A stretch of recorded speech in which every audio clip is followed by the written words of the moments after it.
채권보이 진행자 이지혜 기자입니다. 자, 채권보이가 이번 주부터 대대적인 개편에 나섭니다. 채권 투자에 있어서는 사실 거시경제 공부가 굉장히 필수적이고 글로벌 시황 분석이 중요한데요. 한 주간 저희가 잘 챙겨드리겠습니다. 여러분이 궁금해하실 만한 글로벌 시황의 모든 것 좀 추려서 질문을 드릴 텐데, 자, 오늘 KB증권 박준우 연구원 연결돼 있거든요. 한번 불러보도록 하겠습니다. 연구원님. 네, 안녕하세요. KB증권 박준우입니다. 네, 반갑습니다. 글로벌 채권 시장에서는 미국 금리를 보는 게 정말 중요한데, 그 글로벌 채권 금리의 벤치마크 역할을 하는 게 미 국채 10년물이잖아요. 그런데 최근 5%를 넘어섰습니다. 글로벌 금융위기 직전이 2007년 7월 이후에 처음 있는 일이라서 다들 주목을 하고 있는 것 같은데, 미국 금리는 어떻게 보고 계세요? 지금 당장은 4.9%대까지 내려왔지만 지난주에는 일시적으로 5%를 상회를 하기도 했고 금융위기 이전 레벨까지 올라온 거기 때문에 여기서 금리 향방에 대한 관심이 어느 때보다 높습니다. 저희는 금리가 상당 기간 높은 수준을 유지할 수 있다고 생각을 하고 있고, 실제로 본격적인 금리 하락은 내년 2분기나 3분기 정도부터 가능할 것으로 보고 있습니다. 말씀 주신 대로 벤치마크 금리다 보니까 단순히 채권 시장뿐만 아니라 여러 가지 자산군에 다 종합적인 영향을 미치게 됩니다. 실제로 주가가 최근에 부진하고 있는 점도 금리 급등의 영향이 상당히 크다라고 볼 수가 있겠는데, 지금 금융시장을 한마디로 요약을 하자면 금리가 급등을 했고 그로 인해서 채권뿐만 아니라 다른 주요 자산군들이 약세를 보이고 있는 환경이라고 볼 수가 있겠습니다. 지금 유일하게 소폭의 강세를 보이고 있는 자산은 금 가격과 달러 자산입니다. 그래서 고금리 환경에서는 달러가 강세로 보이고 있고, 최근에 지정학적 리스크로 인해서 금 가격이 상승을 하고 있고, 그 외 대부분의 자산군들은 약간의 약세를 보이고 있는 상황입니다.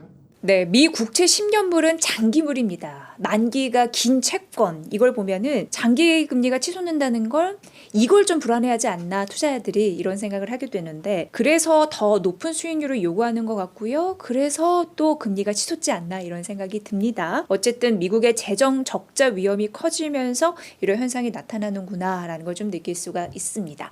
자, 소비 한번 살펴보도록 하죠. 미국 경제에서 중요한 요소는 소비인데 여전히 소비는 탄탄할까요? 미국 소비가 사실 연초만 하더라도 결국 연준의 긴축 기조가 이어지면서 소비가 먼저 이렇게 큰 폭으로 둔화할 것이다 라는 전망이 많았지만 현실은 그렇지가 않았습니다. 오히려 소비가 예상치를 계속 뛰어넘는 지표들이 발표가 되고 있고, 지난주에도 9월 소매 판매가 발표가 됐었는데 시장 예상치 전월비 0.3%보다 높은 0.7%를 기록을 했습니다. 이 9월 달은 실제로 하마스 전쟁 이전에 이미 유가가 많이 높아졌었고, 그에 따라서 가솔린 가격도 많이 높아져 있었는데 그런 부분들을 제외한다고 하더라도 여전히 소매 판매가 견조했습니다. 자동차와 주유소 판매를 제외하더라도 전월비 0.6% 증가를 했고요. 고금리와 고유가 환경에서도 아직까지는 미국의 소비가 견조하다라고 요약을 해볼 수가 있겠습니다. 그에 따라서 미국 성장률 전망치도 다시 상향 조정되는 추세입니다. 대부분의 성장률 추정치 모델들이 미국 성장률이 이전보다 더 높아졌을 것을 추정을 하고 있고, 시장의 컨센서스도 이미 3%를 훌쩍 넘은 상황입니다. 우선 3분기까지는 미국 경제가 소비 중심으로 굉장히 견조했다는 사실에는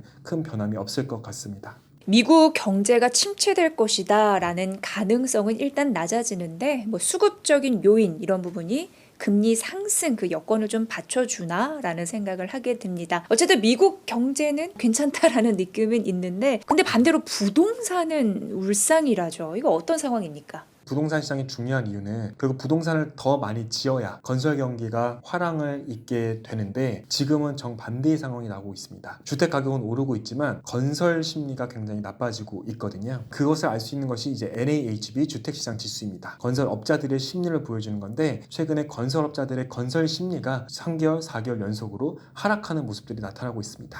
그 이유는 결국 모기지 금리가 급등을 하다 보니까 신규로 주택을 사려는 사람들은 굉장히 적은 상황입니다. 그래서 실제로 기존 주택 매매가 계속 감소하고 있고 신규 주택 매매가 소폭 반등을 하고는 있지만 이 추세가 곧 꺾일 것이라는 전망을 내놓을 수가 있겠습니다. 왜냐하면 결국 건설업자들이 부동산을 지어서 판매까지 이어지게 되려면 수요자들의 신규 주택 매매 수요가 높아져야 되는데, 지금 워낙 고금리 환경이다 보니까 그런 수요는 적어들고 건설업자들도 점점 부동산을 건설하기에는 안 좋은 환경으로 인식을 하고 있다, 이렇게 보고 있습니다. 이게 소비에 미치는 영향도 있을까요? 실제로 미국의 전체 가계가 부담하는 모기지 금리, 쉽게 말하면 주택담보대출의 원리금 상환 비율은 아직까지 낮게 유지가 되고 있습니다. 그러니까 주택 건설 경기는 아직 점점 안 좋아지는 추세가 나타나지만 그것이 실제로 미국 소비에 악영향까지 미치기까지는 아직까지는 나타나지 않고 있고 그 부분까지는 시간이 상당 기간 소요될 것으로 보고 있습니다. 들어보면은 13년 만에 그 미국의 기존 주택 판매가 최저치를 기록을 했다. 이게 고금리 영향 때문이다. 이런 분석이 있는데 소비에 미치는 영향력은 아직까지는 제한적이다. 이렇게 분석을 해볼 수 있을 것 같습니다. 자, 연준 위원들의 발언도 굉장히 핫한 이슈입니다. 어떤 영향을 좀 미치고 있을까요? 연준 위원들이 추가 인상을 시사하지 않았음에도 불구하고 시장 금리가 큰 폭으로 올랐는데 그 원인을 파월 의장의 발언에서 일부분 찾아볼 수가 있었습니다. 파월 의장은 마찬가지로 추가 인상의 필요성은 조금 낮아졌을 수 있다라고 발언을 했지만 최근에 금리 상승의 배경을 몇 가지 짚었는데 첫 번째가 재정에 대한 문제입니다. 결국 현재 미국 재정 상태가 앞으로도 나아질 기미가 보이고 있지 않고 나아진다는 의미는 재정 적자가 줄어들 기미가 보이지 않고 있고 재정 적자가 많아질수록 그것을 충당하기 위해서 채권 발행이 많아질 수밖에 없습니다.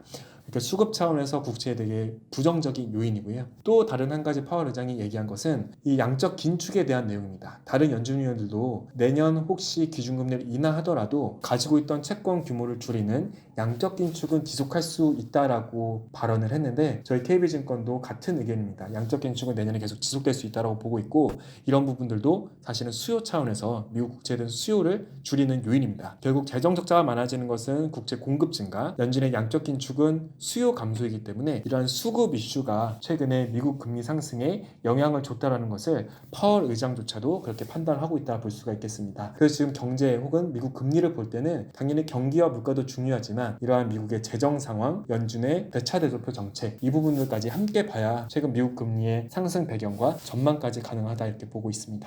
파월 연준 의장의 발언 신경 써야겠죠. 잘 정리를 해주셨습니다. 22 통화정책 회의 내용도 알아봐야 되는데 여기도 시원치 않은 것 같습니다. 어떻게 보세요? 이번 주에 22 통화정책 회의가 열릴 예정입니다. 현재 기준금리 4%에서 저희는 동결을 전망을 하고 있는데요. 말씀 주신 대로 녹록지 않은 환경입니다. 성장률 전망치는 계속 낮아지고 있고요. 인플레이션은 낮아지고는 있지만 여전히 너무나 높은 수준이기 때문에 그렇습니다. 유로존의 성장률 전망이 3월, 6월, 9월마다 공식적인 전망치를 내놓는데 2024년 성장률 전망치가 3월, 6월, 9월 각각 1.6, 1.5, 1.0%로 내년 성장률이 1.0%까지 급격히 하향 조정이 되고 있습니다. 그렇기 때문에 저희는 22의 기준금리 인상이 끝났다라고 보고 있고요. 다만 이제 문제는 인플레이션입니다. 인플레이션도 당연히 다행스럽게 4% 초반대까지는 잘 내려왔지만 사실 최근에 에너지 가격이 높아지고 있는 점들을 감안을 하면 사실은 유로존은 에너지 가격이 더 취약한 국가이다 보니까 사실 인플레이션 불확실성은 미국보다도 더 높다고 볼 수가 있는데 이런 부분들이 22 위원들의 고민을 높이는 요인이다라고 보고 있습니다. 유로존은 미국보다는 경기 펀더멘털이 확실히 안 좋기 때문에 저희는 기준금리 인상 사이클은 사실상 끝나지 않았나 이렇게 판단을 하고 있습니다. 네, 각국이 정말 물가 잡기에 고심인 것 같습니다. 한 주간의 글로벌 시황의 여러 가지 엑기스 잘 추려주셨습니다. 앞으로도 잘 부탁드립니다. 네, 감사합니다. 네, KB증권 박준우 연구원 연결했습니다. 네, 한 주가 시작이 됐습니다. 여러 가지 신경 쓰이는 일은 많은데 저희가 전략 잘 챙겨드리도록 하겠습니다. 채권으로 경제적 자유를 이루는 그날까지 채권 부인은 열심히 오늘도 출동합니다. 시청자 여러분의 구독의 힘이 채권 부에게는 큰 힘이 됩니다.